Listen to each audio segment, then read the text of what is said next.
ভাবি, তোমার বয়স বেশি হলেও তোমার ভিতরে এখনো অনেক টাইট। আমি একটু করলে আর পারব না।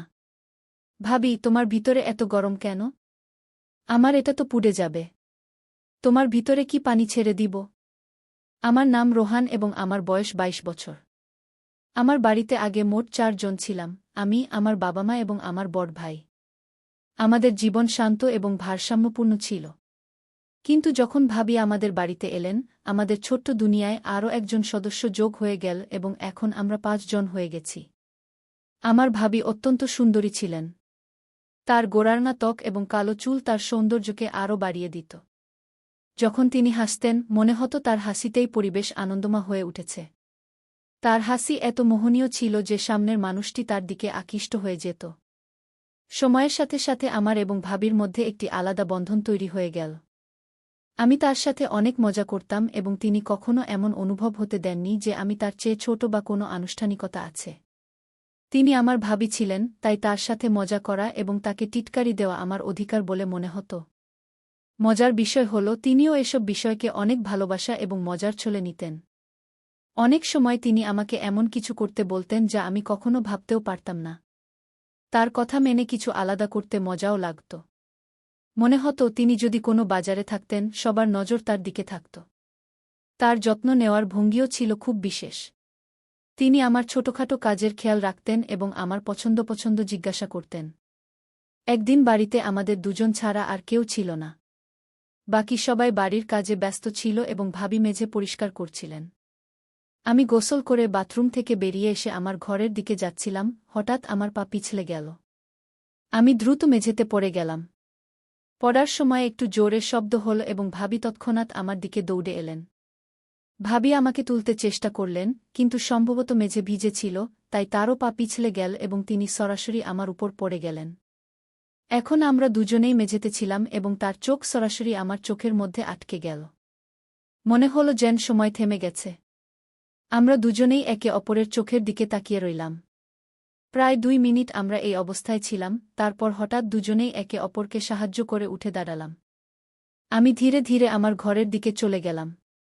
ঘরে বসে আমি ভাবলাম, সেই মুহূর্তের অভিজ্ঞতা কত অস্বাভাবিক এবং অদ্ভুত ছিল। কিছুক্ষণ পরে ভাবি আমার ঘরে এলেন। তার মুখে একটু লজ্জা ছিল, কিন্তু তবুও তিনি ধীরে ধীরে জিজ্ঞাসা করলেন, রোহান, তোমার কোথাও আঘাত লাগেনি তো? আমি তার দিকে তাকিয়ে হেসে উত্তর দিলাম, না ভাবি, আমার কিছু হয়নি। কিন্তু আপনার তো আঘাত লাগেনি? ভাবি এক মুহূর্ত থেমে বললেন, বেশি কিছু না, কিন্তু কোমরে একটু টান লেগেছে। তার হাতে বাম ছিল এবং তিনি বারবার এটি ঘুরাচ্ছিলেন, যেন নিজেকে সামলে নেওয়ার চেষ্টা করছিলেন। আমি তৎক্ষণাৎ বললাম, ভাবি, বামটা আমাকে দিন, আমি লাগিয়ে দিই। এটি শুনে ভাবি একটু লজ্জা পেলেন। তিনি হেসে বললেন, না, আমি নিজেই লাগিয়ে নেব। তোমাকে কষ্ট দেওয়ার দরকার নেই। আমরা দুজনেই কিছুক্ষণ একে অপরের দিকে তাকিয়ে রইলাম। আমি তার চোখের দিকে তাকালাম এবং মনে হল যেন তার চোখ আমাকে কিছু বলতে চাইছে। কিছুক্ষণ এমনই কেটে গেল, তারপর হঠাৎ ভাবি নিজেকে সামলে নিলেন। তিনি তার লজ্জা লুকিয়ে বললেন, তুই বাইরে এসে খাবার খেয়ে নে। আমি তোকে খাবার দিয়ে দেব। আমি চুপ করে তার কথা শুনলাম এবং মাথা নেড়ে সম্মতি জানালাম। কিন্তু আমার মনে অনেক প্রশ্ন উঠছিল। আমি বুঝতে পারছিলাম যে তিনি ভেতরে ভেতরে অস্থির হয়ে উঠছিলেন। সম্ভবত তিনি তার অনুভূতিগুলো নিয়ন্ত্রণ করার চেষ্টা করছিলেন। ভাই বাড়িতে না থাকলে ভাবির কোনো জিনিসের প্রয়োজন হলে আমি সেটি এনে দিতাম। একদিন ভাবি আমার কাছে এসে বললেন, রোহান, আমাকে বাজার থেকে কিছু জিনিস কিনে আনতে হবে। তার কণ্ঠে একটু লজ্জা এবং হাসি ছিল। আমি তৎক্ষণাৎ উত্তর দিলাম, ভাবি, আপনি আমাকে বলুন, আমি জিনিস কিনে এনে দেব। আপনাকে কষ্ট করতে হবে না। ভাবি আমার দিকে তাকালেন এবং হালকা করে হেসে বললেন, না রোহান, জিনিসটা আমাকে নিজেই গিয়ে কিনতে হবে। তার কথায় এবং মুখের ভাবভঙ্গিতে কিছু বিশেষ ছিল। মনে হচ্ছিল যেন তিনি কিছু লুকিয়ে রাখছেন বা সরাসরি বলতে পারছেন না। কিছুক্ষণ চুপ থেকে তিনি লজ্জা পেয়ে বললেন, তুই আমাকে বাইকে করে নিয়ে চল। ভাবির এই কথা শুনে আমি একটু অবাক হলাম, কিন্তু তৎক্ষণাৎ সম্মতি জানালাম। আমি বাইক বের করলাম এবং ভাবিকে বসতে বললাম। তিনি পেছনে বসতেই আমি কিছুক্ষণের জন্য আমার হৃদস্পন্দন অনুভব করছিলাম। তার স্পর্শ আমার পিঠে হালকা করে লাগল এবং এটি আমার জন্য একদম নতুন অনুভূতি ছিল। আমরা বাজারে পৌঁছলাম এবং একটি বড় দোকানের সামনে দাঁড়ালাম। যখন তার শপিং শেষ হল, আমরা জিনিসগুলো নিয়ে বাড়ির দিকে রওনা দিলাম। বাইকে বসার পর ভাবি একবার হালকা করে বললেন, থ্যাংক ইউ রোহান। আজ তোর সাথ না থাকলে আমাকে এগুলো একাই করতে হতো। কি পথে আমি বাইক চালিয়ে যাচ্ছিলাম, কিন্তু আমার বারবার নজর যাচ্ছিল তাদের স্পর্শের দিকে। বাড়ি পৌঁছে আমি জিনিসপত্র ভিতরে রেখে দিলাম এবং ভাবি আমাকে জল এনে দিলেন। তিনি হেসে বললেন, আজ তোমার একটা বড় কাজ করিয়ে নিলাম। ধীরে ধীরে কয়েকদিন কেটে গেল। একদিন ভাবির কাছে ভাইজের ফোন এল। ভাই জানিয়েছিলেন যে তার ফিরতে আরও কয়েকদিন লাগবে। এ কথা শুনে ভাবির মন আরও ভারী হয়ে গিয়েছিল। আমি বুঝতে পেরেছিলাম যে ভাবির কারও সাহায্যের প্রয়োজন। মনে মনে ভাবছিলাম, আমি কি তার সাহায্য হতে পারি? শেষ পর্যন্ত আমি এখন বড় হয়ে গেছি এবং দায়িত্ব নেওয়ার চেষ্টা করতে পারি। কিন্তু তবুও যখন আমি ভাবিকে সান্ত্বনা দেবার কথা ভাবলাম, তখন আমার মনে ভয় এবং দ্বিধা ছিল। আমি চিন্তা করছিলাম যে ভাবি আমার কথার কি অর্থ নেবেন এবং আমার সম্পর্কে কি ভাববেন। রাতের সময় ছিল প্রায় 11টা। আমরা সবাই খেয়ে ফেলেছি। মা বাবা তাদের নিজ নিজ ঘরে ঘুমোতে চলে গেছেন। বাড়িতে এখন শুধু আমি আর ভাবি জেগে আছি। ভাবি খেতে বসেছিলেন।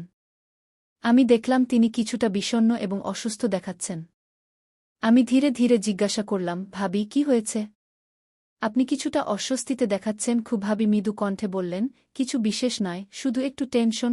আমি তার কথার উপর জোর দিয়ে জিজ্ঞাসা করলাম, কি কথা ভাবি, বলুন তো।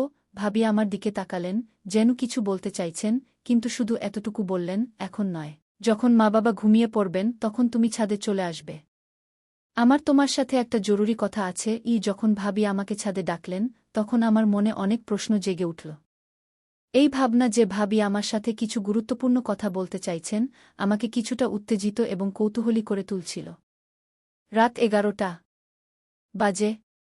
আমি দেখলাম মা এবং বাবা গভীর ঘুমে আছেন। তারপর আমি চুপচাপ ছাদে চলে এলাম। সেখানে পৌঁছে দেখলাম ভাবি আগে থেকেই সেখানে বসে আছেন। আমি তার কাছে গিয়ে বললাম, ভাবি, আপনি এতক্ষণ এখানে বসে আছেন, কি কথা? ভাবি শান্ত স্বরে বললেন, বসো রোহন, আমার তোমার সাথে কিছু কথা আছে। আমি তার পাশে বসে জিজ্ঞাসা করলাম, ভাবি, কি হয়েছে? আপনি আমাকে এখানে কেন ডাকলেন? ভাবি একটি গভীর শ্বাস নিয়ে বললেন, রোহন, সকালে তোমার ভাইয়ের সাথে কথা হয়েছিল। সে বলেছে যে তার ফিরতে আরও কয়েকদিন লাগবে। আমি বুঝানোর চেষ্টা করলাম, ভাবি, সম্ভবত তার কাজে এখনও সময় লাগছে, তাই সে এখন আসতে পারছে না। ভাবি আমার কথা কেটে বললেন, এসব আমি বুঝি, কিন্তু কি সে আমার কোনো পরোয়া করে না? সে কি বুঝতে পারছে না যে আমি এখানে একাকী অনুভব করছি? আমি তাকে সান্ত্বনা দিতে চেষ্টা করলাম, ভাবি, তা নয়, ভাই আপনাকে অনেক ভালোবাসে, শুধু সে তার কাজে ব্যস্ত। ভাবি দুঃখিত হয়ে বললেন, যদি সে সত্যিই আমার পরোয়া করত, তাহলে কি সে এখনও আসত না? তুমি কি বুঝতে পারছ না রোহন, আমি এখানে একা কিভাবে সময় কাটাচ্ছি? আমি কিছুটা বিভ্রান্ত ছিলাম এবং তার কথার সঠিক অর্থ বুঝতে চেষ্টা করছিলাম। আমি জিজ্ঞাসা করলাম, ভাবি, আপনি কি বলতে চাইছেন? আমি আপনার কথা স্পষ্ট বুঝতে পারছি না। ভাবি কিছুক্ষণ চুপ থেকে আমার দিকে তাকিয়ে বললেন, রোহন, এর অর্থ ঠিক তাই যা তুমি ভাবছ। তার এই কথা আমাকে আরও বিভ্রান্ত করে দিল। আমি বুঝতে পারছিলাম না যে তার শব্দগুলোর অর্থ কী।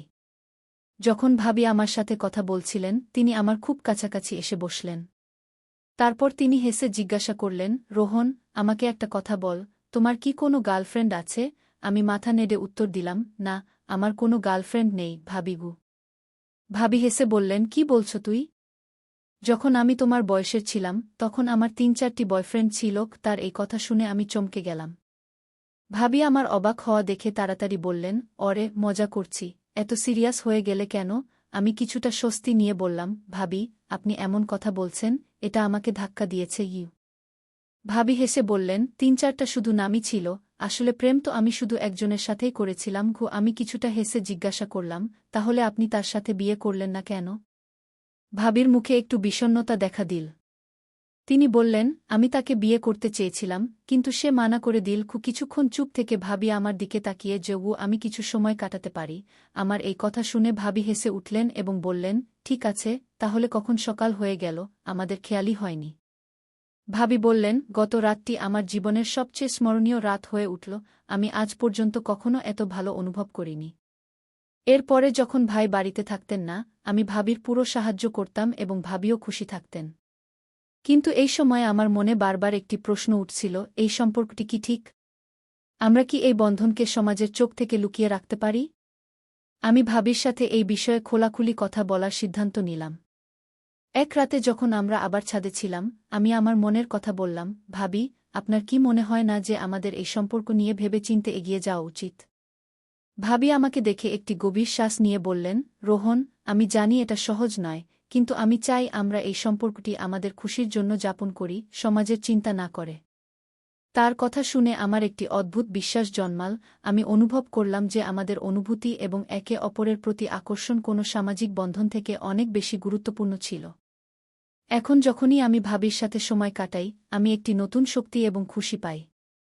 আমরা দুজনেই একে অপরের সাথে খোলাখুলি হাসি, কথা বলি এবং আমাদের স্বপ্ন শেয়ার করি। এই অভিজ্ঞতা আমার জন্য একটি নতুন শুরু ছিল। ভাবি এবং আমি আমাদের জীবনকে নতুনভাবে যাপন করার সিদ্ধান্ত নিয়েছিলাম এবং এই যাত্রা আমাদের জন্য স্মরণীয় হয়ে উঠল। বন্ধুরা, এই গল্পের সব চরিত্র এবং ঘটনাগুলো যদি কারো জীবনের সাথে মিলে যায়, তবে এর সাথে কারো জীবন, ধর্ম বা সমাজের কোনো সম্পর্ক নেই। কারো অনুভূতিতে আঘাত দেওয়ার আমাদের কোনো ইচ্ছা নেই। এই গল্প সম্পর্কে আমাদের কমেন্টে জানাবেন। ভিডিওটি ভালো লাগলে লাইক করুন, শেয়ার করুন, সাবস্ক্রাইব করুন। ধন্যবাদ।